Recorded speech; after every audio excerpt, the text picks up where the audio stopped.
Good day everyone! Welcome for another video.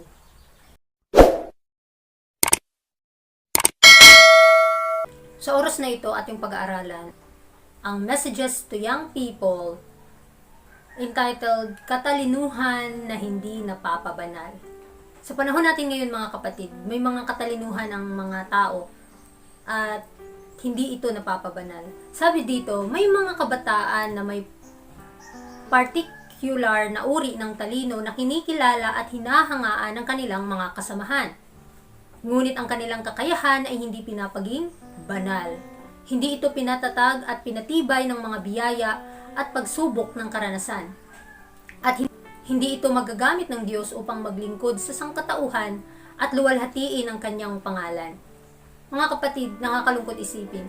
Dahil maraming mga kabataan na naging matalino sa mga bagay-bagay, ngunit hindi napapabanal. Kaya nananawagan ng Panginoon na maging banal tayo sa lahat ng uri ng gawain.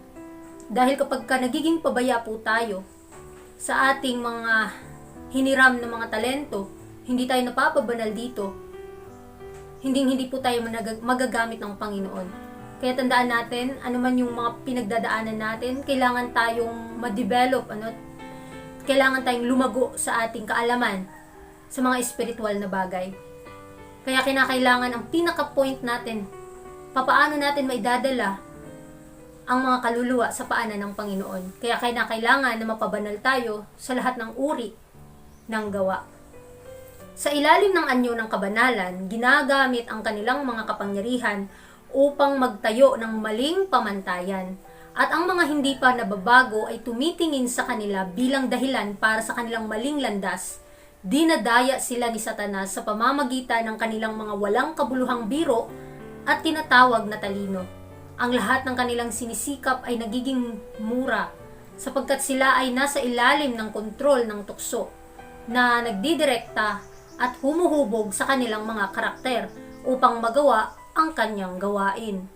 Mga kapatid, pagka ginamit natin ang hiniram natin sa Panginoon na talento sa maling paraan na paggamit nito, dito nahuhubog ang ating karakter.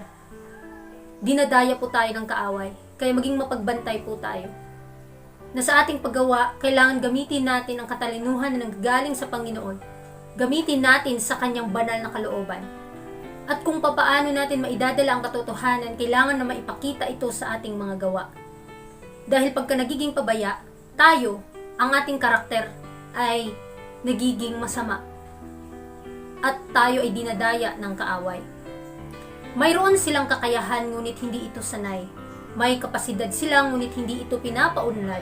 Binibigyan sila ng mga talento ngunit ginagamit at binababa nila ang mga ito sa pamamagitan ng kamangmangan at hinahatak ang iba pababa sa kanilang mababang antas.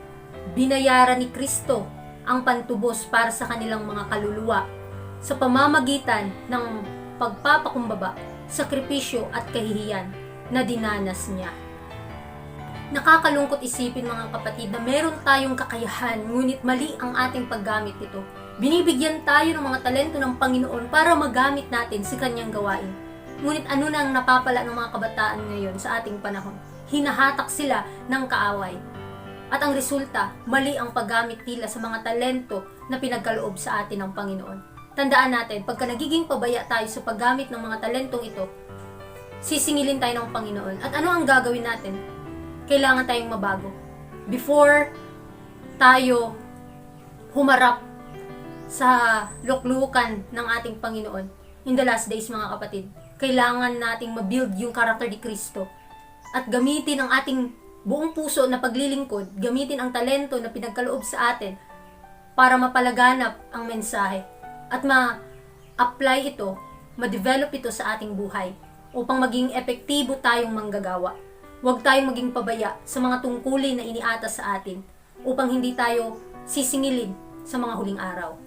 Ginawa niya ito upang mailigtas sila mula sa pagkakagapos ng kasalanan, mula sa pagkaalipin ng isang amo na iniintindi sila sa kung paano niya magagamit sila upang sirain ang mga kaluluwa. Ngunit binabaliwala nila ang pagmamahal ng tagapagligtas para sa kanila at siya ay nagmamasid ng malungkot sa kanilang mga gawain. Mga kapatid, tayo iniligtas ng Panginoon at inaangkin ng Diyos ang ating paglilingkod. Tayo ay binayaran na sa lahat ng ating mga kasalanan. Ginastify na po tayo ng Panginoon. At inalis na tayo mula sa pagkaalipin ng kasalanan. Kaya nawa, gamitin natin ang ating mga talento para mapaglingkuran ang ating Panginoon ng tama. Huwag tayong magpagamit sa kaaway dahil sisirain lamang at aagawin niya ang ating kaligtasan. Kaya nalulungkot ang ating Panginoon pagka minamasdan niya ang mga kabataan na mali ang paggamit sa kanilang hiram na mga kakayahan. Ang mga kabataang ito ay makararanas ng walang hanggang na pagkakalugi. Paano kaya titingnan ang kanilang kasayahan at kalokohan sa araw na bawat tao ay tatanggap mula sa hukom sa lahat ng lupa ayon sa mga gawa na isinagawa sa katawan? Nagdala sila sa pundasyon ng kahoy, dayami at kalburo, at lahat ng kanilang mga gawa sa buhay ay mawawasak. Anong malaking pagkalugi? Very clear po mga kapatid, na malulugi po talaga ang mga kabataan pagkamali ang paggamit nila sa kanilang hiniram sa Panginoon ng mga kakayahan. Kaya tayo, maging mapagbantay dahil tayo ay pag-asa para sa kaligtasan. Inanyayahan tayo ng Panginoon na magpagamit sa kanyang gawain. Ang tanong, kung nagiging pabaya tayo, paano kaya natin titingnan ang ating record sa langit? Kung puro kalokohan, puro katawa-tawa ang lumalabas sa ating mga bibig, ang ating mga ginagawa, na ginagampanan ng ating mga sarili, na tayo ay sumusunod sa bugso ng ating damdamin, sa ating mga kalooban, mga sariling mga hangal na kalooban, magiging lugi po tayo sa ating pagbibuild ng character. Pagkalag, hindi tayo nagiging aware sa bagay na ito. Kaya mga kapatid, nagpapaalala ang Panginoon sa atin, magpagamit tayo sa Kanya. Anuman o saan niya man tayo dadalhin at sa anumang aspeto niya tayo gagamitin, magpagamit tayo.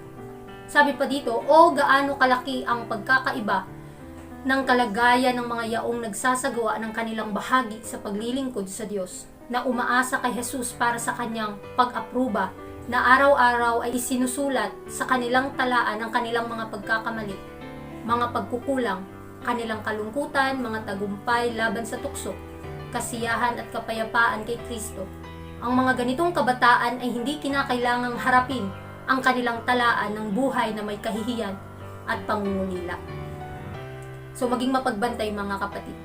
Dahil pagka hindi tayo magbabago, nalalaman natin sa ating napag-aralan, nire-record po ang ating mga pagkakamali, ang ating pagkukulang, ang ating mga kalungkutan, ang ating mga tagumpay. At bawat aspeto ng ating buhay ay kailangan, at bawat kahinaan na meron tayo ay kailangan nating mapanagumpayan ito sa pamamagitan lamang ng biyaya ng ating Panginoon.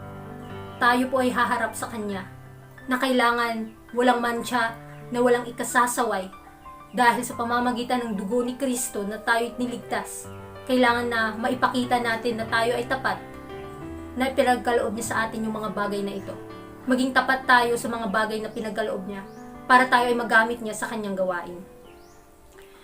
Ang napiling ahensya, ang ating pagpapahayag ng kanyang katapatan, pinili ng langit na ahensya para ipakita si Kristo sa mundo. Dapat nating kilalanin ang kanyang biyaya na ipinakita sa pamamagitan ng mga banal na tao ng nakaraan. Ngunit ang pinaka-epektibo ay ang patotoo ng ating sariling karanasan. Tayo ay mga saksi para sa Diyos habang ipinapakita natin sa ating sarili ang pagkilos ng isang kapangyarihang banal. So, very clear po na tayo obligado na maging saksi sa katwiran ng Panginoon. At sa pamamagitan nito, kung tayo ay magiging saksi sa kanyang banal na kalooban, kailangan maipakita natin sa ating mga gawa ang katotohanan, ang liwanag na dapat matanggap ng mga tao, para hindi sila mahirapan na ma-convince, kundi kailangan mga kapatid na tayo ay magbago. Maipakita natin sa ating mga gawa ang katotohanan. Dahil ang kapangyarihan ng Panginoon ang siyang tutulong sa atin para magwagi sa laban. Bawat isa ay may buhay na natatangi mula sa lahat ng iba pa, at isang karanasan na pangunahing naiiba sa kanila. Nais ng Diyos na ang ating papuri ay umakyat sa Kanya na may marka ng ating sariling pagka-individual. So mga kapatid, ninanais ng Panginoon na kumilos at gumawa tayo ng naaayon sa Kanyang banal na kalooban. Dahil makipag-cooperate po tayo sa gawain ng makalangit na ahensya. Dahil pinili ang langit na ahensya upang ibigay sa atin ang ating Panginoon at ipagkaloob na ang buong pagpapala, ang lahat ng pagpapala. Kailangan talaga yung marka ng ating mga sariling gawa sa pamamagitan ng kalooban ng Panginoon. Kaya nawa ay marami po tayong natutunan, pag-aralan ng mabuti ang kanyang mga salita upang atin po itong malakaran. Ipanalangin natin na may pagbabago pong magaganap sa ating buhay.